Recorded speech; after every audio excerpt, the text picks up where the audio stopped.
Welcome back to Cheeses with Jesus. Yesterday, I warned you that we're going to be getting into some basic cheeses, the white ones, very similar to our Swiss yesterday. Today, we've got the white sharp cheddar. Now, I know many of you kind of always go to the orange, but the white sharp is the same as a regular sharp. It just doesn't have the orange dye. And actually, this is the original, and this gives us a similar teaching to what we had yesterday, right? Today, we learn about the second of the greatest commandments. The first was love the Lord your God with all your heart, with all your soul, with all your strength, and with all your mind. And as we heard yesterday, the second is like it. Love your neighbor as yourself. So we're going to look at a similar cheese here with the white cheddar as we look similar to those other cheddars that we've had. Today we're going to look and see what does it look like to love your neighbor as yourself. And we're going to look at that the next couple of days as well and kind of drag out some of those teachings of the commandments as we go through some of the other cheeses. But today I want you to hear again, the second is like the first. Love the Lord your God with all your heart, with all your soul, with all your strength, and with all your mind is the first. Remember that sums up commandments 1 through 3. And now summing up commandments 4 through 10, Jesus says the second is like it, to love your neighbor as yourself. Now then, this man that's coming to talk to Jesus in this particular story, as we're looking here at the parable of the Good Samaritan, we see that he says then that he wants to justify himself as he's asking Jesus. And so he says, Jesus, who then is my neighbor? Right? And we'll look at that, like I said, in 4 through 10 as to what it means to be neighborly, what it means to be loving to those who are our neighbor. But Jesus replies to this man by telling him the story that many of us have heard before, the story of the Good Samaritan. Now, Samaritans and Jews are two different groups of people, kind of like Wisconsin and Minnesotans, right? You got two people that kind of live next to each other, travel into each other's states from time to time, and you would expect a Packers fan to take care of a Packers fan and a Vikings fan to take care of a Vikings fan.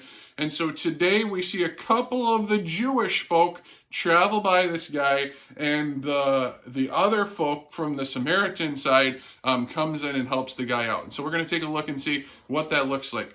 Okay, so Jesus replies to the man, there is this guy who's going down from Jerusalem to Jericho, and he was attacked by a bunch of robbers. They stripped this Jewish man, and they beat him, and they left him as half dead on the side of the road. Now, a Jewish priest happened by and passed by on the other side, not tending to the man. And then a Levite from the Jewish family of Levi came, and they saw him, and they also passed by when he came to the place. And then comes our third man, a Samaritan, who was traveling. He came to where the man was. He saw him. He took pity on him. He bandaged his wounds. He put the man on his own donkey, and he brought him to an inn and took care of him. Now Jesus asked this man, which of the three do you think was a neighbor to the man who fell into the hands of the robbers? And the expert of the law replied to Jesus, the one who had mercy on him. So Jesus told him, then go and do likewise. In answer to who is your neighbor, Jesus says, go and have mercy on others, just like this Samaritan did. And so we look to our lives, and especially now, and this is why we're having this special series on Cheeses with Jesus, what is going on with our neighbors? And how am I to love my neighbor as the state is asking me to do? And how does that relate to God's word and to the commandments? And so we know, first of all, that we're going to look at a little bit here down the road is that we're supposed to put God first and foremost in our lives. So check mark, we've done that. We did that with Cheeses with Jesus yesterday. Now we have to look into how do I have mercy on others? How do I love my neighbor truly? And what the state is asking of us right now in Minnesota, and other states are slowly starting to come back, and we've gone through that whole stay-at-home order in many of the different places. But what we're slowly starting to work into is then how do I love my neighbor who's around me? Yes, I called and checked on them with wellness checks. Yes, I delivered some flowers or maybe a special gift or present or a loaf of bread or some meat to them. Or I called on the phone to check to make sure they were well. But what is this next step now that we're coming back together? I mean, will a mask really protect me? Maybe not. But will it protect the spread of others if I didn't know I had it? It probably will. right? And so that's part of the question of what do I have to do to show love to my neighbors around me, to be safe and secure. And churches are going to be looking at this all over. Each one's going to be making their own decisions depending on the number of people. I saw one church today that said they have like 3 people in their whole church that are 65 plus.